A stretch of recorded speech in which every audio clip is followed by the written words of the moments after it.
This past weekend, I was privileged to visit our nation's border with Mexico. Not my first visit, but maybe the most productive, most informative visit that I've had. I've had the opportunity as a member of the Homeland Security Governmental Affairs Committee, on which you serve, to visit our nation's border with Mexico from California, from the Pacific, almost all the way across the southern part of our country almost to the Gulf of Mexico.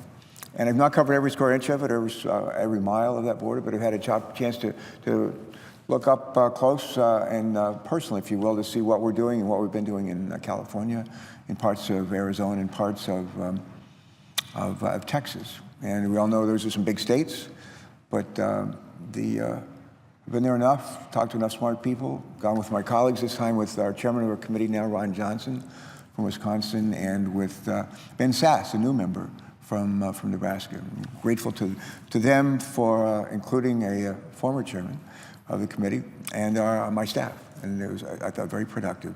I learned a lot, and I thought I already knew a lot going down there, but I came back even better informed, and I hope they felt that way as well. We have had some discussions going and coming about the president's executive orders with respect to the status of some of the undocumented folks that are in our country. And I know there's a fair amount of heartburn on the part of our Republican colleagues here that the president may have acted inappropriately, and we understand that unhappiness. My hope is that we won't take that unhappiness out on the Department of Homeland Security, who are working hard to try to do their job to protect us from all kinds of dangers, from not just on the borders of our country with Mexico or Canada, but all kinds of threats around the world. And my hope is that at the end of the day, we'll use this as dust up, if you will, this disagreement over the president's action to really provide a sense of urgency to take up and debate again comprehensive immigration reform, not next year, but this year, not this fall, not this summer, but like the beginning of this year, like now, or very soon to now. One of the things we've learned in terms of our own work on the Committee on Homeland Security and Governmental Affairs is that immigration reform done well. And I don't know how the presiding officer voted. I voted for it. Wasn't crazy about it. My guess is she probably voted for it as well. But was it perfect? No, not by any stretch of the imagination. Was it better than nothing? It sure was. Are there some things I'd like to change? You bet there are. And my hope is we do immigration reform again, hopefully soon, that we'll have the opportunity to keep what is good and valuable in that legislation and change the things that are not. But among the things that on the positive side that came out of that legislation is, one, the bill supported by 2/3 of the Senate a year and a half ago does a couple of things. How does it affect gross domestic product? How does it affect our economy? Well, it grows it by about 5% over the next 20 years.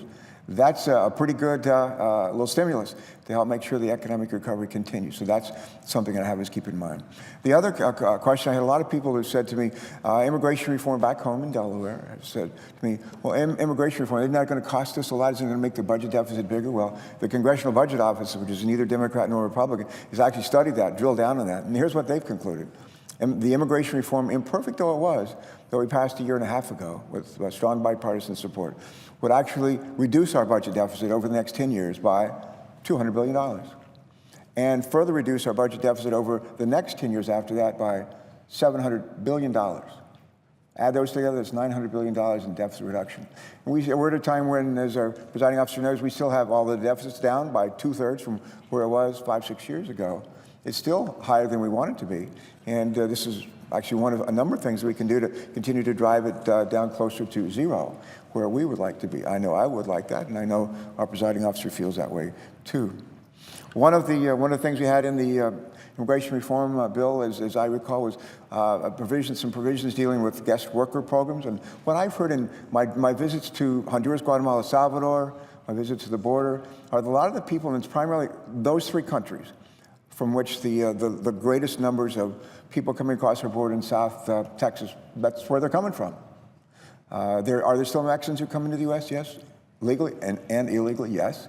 But there are actually, last year, I'm told, almost as many Mexicans going back into Mexico from the U.S. as are coming into the U.S. from Mexico. And the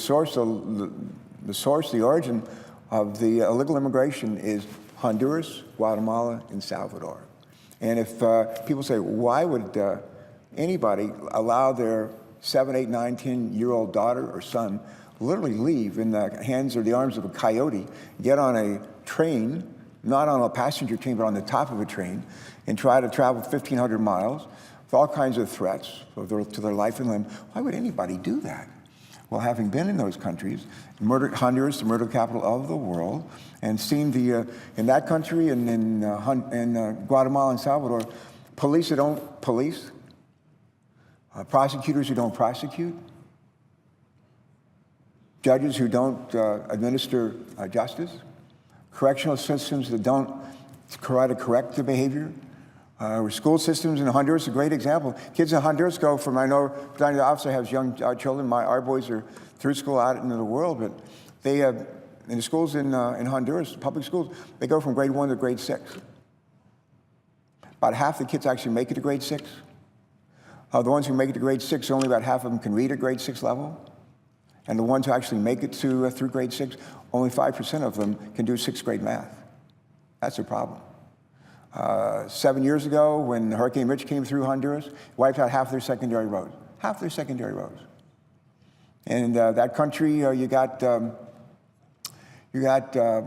electricity costs which are 2 or 3 times what the countries to the south of them and to the north of them are. Most of their electricity is created by petroleum. It's expensive. And what they need to do is use natural gas. Bring it down from Mexico, be able to convert that into electricity and build a grid that helps distribute that electricity. And the other thing they need in that part of the world, and as a former Attorney General, our presiding officer knows well how important this is, restore the rule of law. Restore the rule of law. And in visiting the 3 countries, Honduras, I'll use again as an example, and until last year, I think their murder rate was about 95 per 100,000 people. That was their murder rate. It was the murder capital of the world. The number of businesses that were shut down by extortion because small business people in Honduras just got tired of being extorted, basically from gangs who said, give me money. If not, I'll kill you. And in fact, just small business owners just gave up and said 15,000 of them, 15,000 small businesses that were there 3, 4, 5 years ago closed. And the conscription of gang members, presiding officer, I think, heard me tell this story, but we heard this from one of the folks in Catholic Charities in southern Delaware and Sussex County and Georgetown, where we have some Guatemalan population from way back, and they work in the poultry industry, some of them. And some of the unaccompanied minors have come to southern Delaware, not thousands of them, but maybe 100 or more. And one of the stories was told to us by the folks that are trying to provide some help for these young kids. Here's a story. This again in Honduras. 15-year-old boy was conscripted to join a gang. He's told by the gang in his community, we want you to join the gang. He said, I don't want to join the gang. A week or 2 later, they came back and said, we want you to join our gang. And he said, I'm not interested in joining the gang. A little bit later, they came back and said, if you don't join this gang, our gang, we're going to kill somebody in your family. And he joined the gang. And later on, he found out about his initiation and what all he would have to do as part of his initiation into the gang. They didn't want to join. And part of his initiation was he had a 13-year-old sister. He had to rape his 13-year-old sister. Now, and within a week or 2, that 15-year-old boy and 13-year-old sister were on their way north with a coyote to get out of that country. And ultimately ended up in the southern part of our state. People say, well, why would all those people risk their life? Can you imagine letting your kids go or my kids go at those ages? I can't imagine that. But it's happened again and again and again. And part of what was reiterated for me on this trip was it's all well and good that we continue to strengthen our borders. It's been a fortune. $250 billion in the last 10 years to strengthen our borders with Mexico. Are they stronger? You bet they are. Are they totally improved? No, they're not. Are there things that we can do to make them stronger, more stalwart defense? Of course there are. And one of the great things about the CODEL that I was privileged to join Chairman Johnson and Senator Sasse on was we basically learned and had reinforced for us those things that were working, find out what's working, do more of that. and find out what's not working and do less of that. One of the things we have to do is not just continue to address the symptoms of the problem, people trying to come across the border. God knows we need to do that and can. And we can do it more smartly, more cost effectively, I'm convinced. The other thing we need to do is not forget underlying causes, root causes. And the reason why these people are coming up, risking life and limb to get through Mexico to get to the US, is because of the lack of hope, lack of economic opportunity, the corruption that they faced in their lives for a number of years. What are some of the things that we learned that are working? One of them, I just want to say the Department of Homeland Employee folks with whom we met at the border, folks working at the border, Border Patrol, people in aircraft, helicopters, Homeland Security folks on the watercraft, and people who are running centers for minors, people who have been detained and being held, and some will be returned, and adults, some of the adults will be returned, most of the adults will be returned. Folks in with criminal record, they'll almost all be returned to their native countries. But I saw some remarkable work. We saw remarkable work being done by employees of the Department of Homeland Security. Coast Guard people were doing it. All kinds of folks were involved in it. ICE, Border Patrol, folks who are working at these very, very busy land crossings where you have like billions of dollars worth of commerce go through these from the U.S. into Mexico. We have a bunch of them across the southern part of our nation. Mexico, huge trading partner with us, and we with them. One of my takeaways is how do we continue to move that commerce, benefit to us, create jobs here, and frankly in Mexico as well. How do we do that in a way that makes sure that we're doing a good job stopping the human trafficking from occurring across our borders, and to do so at the same time to make sure that the illegal drugs, not just marijuana, but especially the cocaine and the heroin that folks are trying to get across our borders by water, by air, by land, and it's not easy to do. There's a real tension here, and I thought we had some came back with great ideas of how to do a better job of meeting both responsibilities. The stuff we want to keep out of our country, including people that are illegal, we can do that. We need to do a better job. I think we are doing a better job. And also at the same time to make sure that the flow of commerce continues unimpeded. The legislation that was passed here by about 18 months or so ago, with strong bipartisan support, sought to double, I believe, as I recall, the number of people at work on the borders, Border Patrol, and doing some of the border security work. We already have about 20,000 people there. I think we have another, maybe 20,000 or so who are working the ports of entry, trying to make sure that we are stopping bad people, bad things, including diseases and insects and all kinds of things that would hurt our agricultural economy too, trying to stop that from getting through. The bill that we passed here said we ought to basically double the number of people that are working the border for security. Do we need some more people? Yeah, we especially need them at the ports of entry. What we really need, though, is some technology. I call them force multipliers. I'm a big believer in drones. Spent a lot of time in my life in Navy P-3 aircraft, and one of the joys, Madam President, of the weekend for me was to be on a Navy P-3 aircraft, an old P-3 Bravo, kind of airplane I flew in as a mission commander, a naval flight officer on active duty, and later as a reservist, finally retired as a Navy captain in, I think, 91. But to actually be on a P-3 aircraft again, and to see how we've taken an aircraft that is old, much older than you, and not as old as me, but to see that aircraft reconfigured, actually new wings, and the insides are new as well, new avionics up front, and to see the changes in the sensor equipment that we have, the better radars and the ability to put that aircraft out over the water and to pick up the bad guys coming in, whether in these cigarette boats, fast boats, or submersible, with only maybe a periscope barely poking out of the water. To be on the helicopters and to see what we can do with them as we patrol the Rio Grande River. Very low altitude, twisting and turning, and actually finding some people trying to get across. To look at the drones and I try to understand what our capabilities are with the drones. I think they're terrific. Are we getting full bang for our bucks? No, we're not. The Inspector General from the Department of Homeland Security has issued not that long ago a finding that was very critical of the effectiveness of the drones. And I'm convinced that there's a great potential there, and I'm determined, I'm sure working with Democrats and Republicans in our committee and in the Senate and hopefully the House, and certainly with the administration, we need to make sure we're getting full value for everything we're putting into the drone technology and the deployment of drones. And if we're going to spend more money on drones, I want to make sure we're getting our money's worth. And I feel the taxpayers feel that way as well. So one of my thoughts, Madam President, aside from the technology, I want to work with you. I want to work with the Republicans. I want to work with Democrats on comprehensive immigration reform. I want us to finish the work we started. I want us to do it sooner rather than later.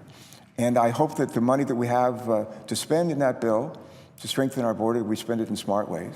And I've mentioned a couple of those ways too, and one of those is the drones and making sure we take into account the investigation by the Inspector General and his folks and make sure that they're being honest and straightforward with us. I'm sure they wouldn't deliberately mislead us, but I want to make sure that we're getting our value. I just want to mention a couple of other things. I spent a little bit of my life in airplanes. And some of my time in Navy P-3 world back during the Vietnam War, we flew low-level missions off the coast of Vietnam and Cambodia.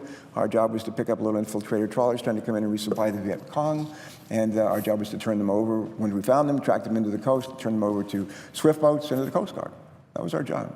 And we also did surveillance, aerial surveillance of shipping traffic going into Haiphong Harbor, the capital of North Vietnam. Hanoi was there, and trying to make sure we knew what was going in and out of that country. And when we weren't doing those kinds of missions, largely what we did was we did ocean surveillance, subsurface ocean surveillance, and tracked a lot of Soviet nuclear submarines, diesel submarines, to make sure we knew where they were and what they were up to.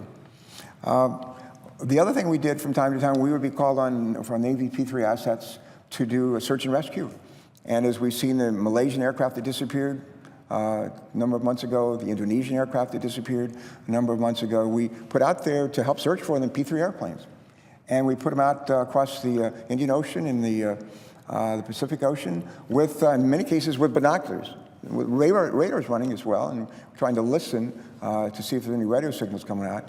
But we also put them out with binoculars. I want to tell you, looking for people in a boat, or like for looking for wreckage with binoculars from an aircraft out over the ocean, and I don't care if it's 1,000 feet or 5,000 or 10,000 feet, that's really hard to do and not very fruitful. We have these aircraft, fixed-wing aircraft that Homeland Security owns. They're called Cessna 206s. And they're single engine. They can fly for maybe 5 or 6 hours. They are actually a pretty good platform, but we essentially use them, if we use them at all, with binoculars, looking for people coming to our border from Mexico or trying to get across our border. That ain't very smart. There's a system called Vader, and Vader system is a highly advanced, sophisticated system that enables us to see from 5, 10, 20,000 feet, day or night, what's coming to our borders. Some cases even in inclement weather. For us to fly aircraft, whether it's drones, fixed-wing aircraft, or whatever, and not use that technology is not very smart. And if you've got something that is that good, I've seen with my own eyes, even on this trip, what advantage that gives us of being able to detect people coming to our border, across our border, through our border. That is hugely helpful information to have so that we can deploy our forces either by helicopter or by vehicle or by foot or by horse.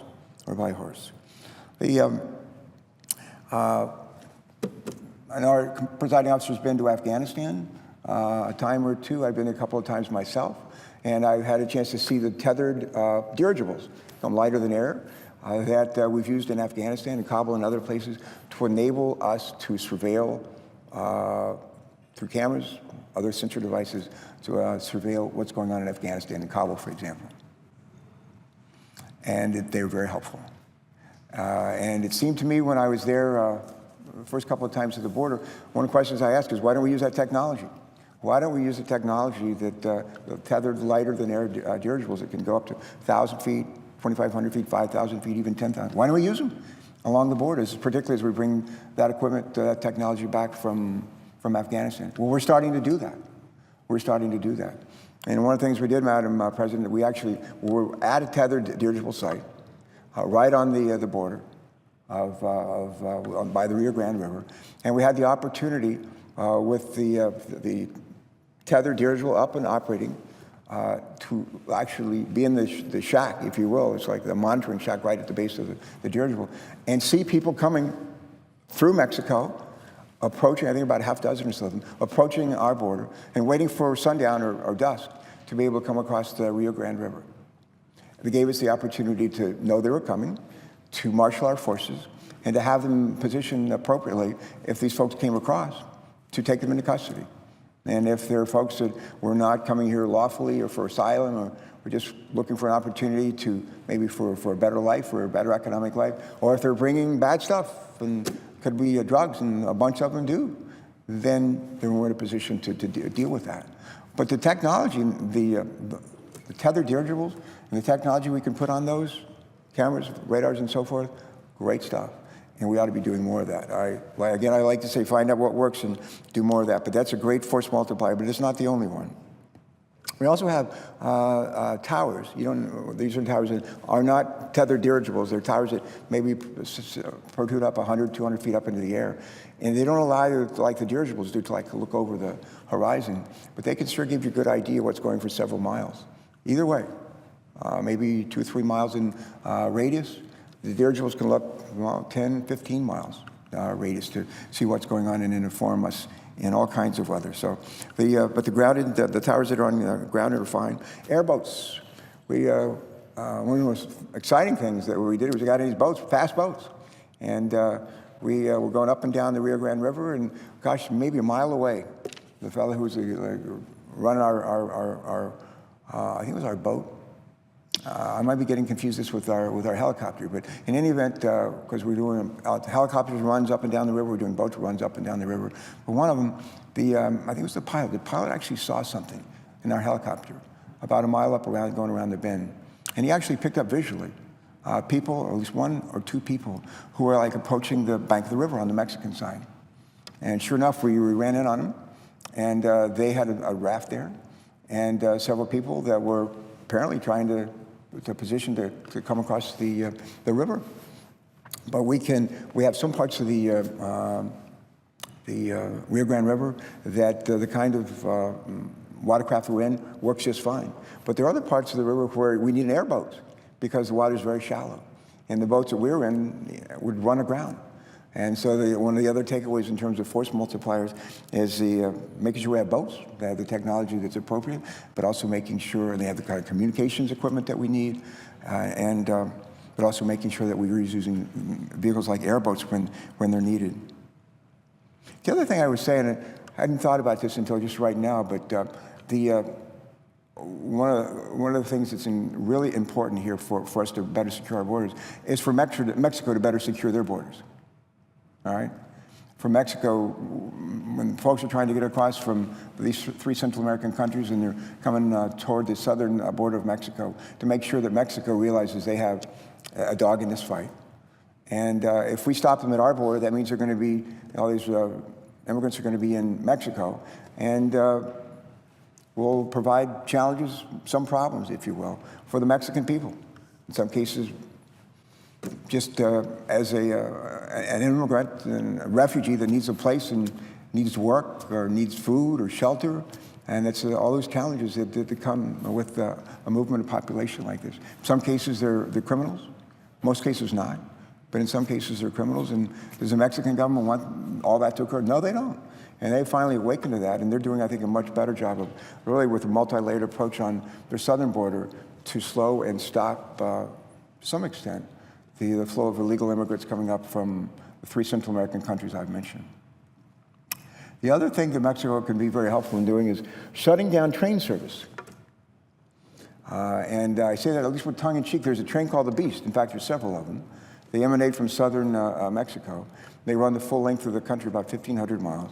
And people are able to climb, at least until recently, get on top of the trains, these freight trains, and hold on for dear life, or maybe get into the rail cars, and hunker down and travel the length of the country and get off as the trains approach the border with the U.S. Sort of like riding the Amtrak train from, I don't know, from Delaware to New Orleans or Delaware to Chicago, and basically not having a ticket and just traveling along, free rider. and I've said to the Mexican government, why do you do this? Why do you allow them to do this? We would never let people ride our freight trains like this to come down to your country or any place else. Why do you allow this? And God bless them, they finally have woken up and say, well, we're going to stop that. And instead of having maybe a couple thousand people on the Beast, this freight train on top or in the freight cars just holding on for dear life, now we have a handful, maybe a relative handful of people who are allowed to do this, which is helpful. The other thing that Mexico can be helpful in, and they're doing, I think, a better job of this, is sharing information with us, sharing intelligence. They have an idea of who's coming through their country, who's bringing them, and we need that information. We actually need similar information from Honduras, Guatemala, and Salvador. And we're getting reasonably good information from intelligence from the Mexicans and the other countries. We need better. We need better. And to the extent that we get that better information, it enables us to be better positioned to respond with human assets and with some of these false force multipliers that I've been talking about. I want to mention if I could, again, go back to the border crossings. And you think of a border crossing, maybe it's a road or something, or maybe it's a bridge. These are unbelievable. Some of them are huge and unbelievable infrastructures that have been constructed with multiple lanes of traffic going each way. Traffic backed up, in some cases, for hours, trying to get it from the U.S. into Mexico, maybe taking parts down for auto assembly, and then coming back with finished products. But there's a huge flow of trade, which benefits Mexico and, frankly, benefits us as well. And there's an old saying, time is money. And to the extent that folks in a just-in-time economy trying to move products, trying to move goods, and to have to wait for those lengths of time is not good. And we can do a better job. We need to do a better job in terms of the people that we have working there at the border for us, and in terms of the kind of technology that we're using. I'd like to use as an example one of the pieces of technology that I saw was something just a little bit bigger than my handheld device here. And the woman who was working the border at the crossing and with all the trucks trying to come and go, she showed me that with her handheld device, she said, these are the next 6 or so trucks that are lined up to come through, coming north from Mexico. I was like, really? And I said, did you know anything about any of them? She clicked on one of the trucks, and it said it had the history of the truck coming across our border this year, maybe even before this year, and the driver. Information about who's the driver, how often has he or she been coming across our border. Really good stuff. And we have the ability to detect radiation, the ability to detect shipments of drugs, and the ability to detect people that are in vehicles coming and going. That's all well and good, but we need to continue to update and modernize that technology at the border, and frankly, to put more money into the infrastructure so that that flow of commerce is not impeded to the extent that it is today. I think that's it, Madam President, pretty much. I've always been taught when I go through a long ramble like this, I should come out at the end and try to put maybe a couple of points and repeat what I really want to convey. I'm really glad we went to the border. I've learned a lot each time I've gone. I certainly learned a lot this weekend. And one of the things that gives me a special joy was it helped me identify and reinforce things like the tethered dirigibles, the kind of technology we can hang on them and deploy them across the border in all kinds of locations, how important that technology is. The other thing that came home to me was, again, we spent a huge amount of money on this stuff. $250 billion in the last 10 years on borders, securing our borders. We spent less than 1% of that trying to help, along with Mexico, Colombia, and American Development Banks to try to help these countries in Salvador, Honduras, Guatemala to become less places of desolation and fear, to help them, not for us to do this by ourselves, it's not our job, but like in Home Depot. What do they say in Home Depot? They say, you can do it, we can help. In this case, like Colombia, 20-some years ago, what happened? A bunch of gunmen rounded up the Supreme Court justices, took them into a room, killed them, shot them to death. 11 justices of the Supreme Court. Colombia was pressed on the one hand by leftist guerrillas, on the other hand by narco-drug lords. And a lot of people said, they're going down. They're not going to make it. Well, they made it. And they made it in part with our help through Plan Colombia. And the folks who, the presidents of Honduras, Guatemala, and Salvador, have come up with our encouragement, their own Plan Colombia, to focus on among other things, rule of law, restoring the rule of law, going after corruption, making sure police, prosecutors prosecute, judges administer justice, correctional systems, prisons actually correct behavior, and to make sure that the schools, where your kids are finishing up and after grade 6, frankly, without the skills that they need to do much of anything, but to make sure that those schools are producing students better equipped and better prepared to be gainfully employed. To make sure that remember I said half the secondary roads in Honduras were wiped out after Hurricane Mitch? Half of them wiped out. And there's a need for them, with maybe some help from a bunch of us, and Mexico and Colombia and non-government NGOs and nonprofits to work on that. And the other thing is the energy piece. The energy piece. If they're going to have jobs down there, they need to have affordable energy. And it's not going to be from continuing to create electricity from the use of petroleum, but to use low-priced natural gas, and to strengthen the grid, really to build or rebuild the grid, electric grid. Those are some of my takeaways, Madam President, and I wanted to share those with my colleagues. I hope that we don't shut down the Department of Homeland Security. They do important work for us. We need them to be on the job. And frankly, we don't need a continuing resolution, because that just hampers their ability to move assets around to meet one challenge that's greater than another. And hopefully we're not going to have the kind of flood of immigrants that we had last summer. My hope is we won't. We're doing a smart messaging campaign down in those 3 Central American countries in cooperation with the government to say, look, this is what you're really going to find when you try to come through Canada or through Mexico to the Texas border. This is what the real truth is, and this is what you're really going to run into when you get into the United States. And that's the kind of truth campaign that we're delivering with the help of those governments. Try to reduce the attraction for coming. But I come away more hopeful than maybe I was when I went down. There's reason for hope. There's plenty to do. And if we can somehow put our political differences together aside, and I would hope that we'll continue to fund the Department of Homeland Security so they can do their job. There's a lot of good people that are working for us around the world. We don't need to hamper them further. And finally, let's work on immigration reform. Let's roll up our sleeves and do this year a better job of what we tried to do 2 years ago. A better job. The American people sent us here to do that. We ought to do it.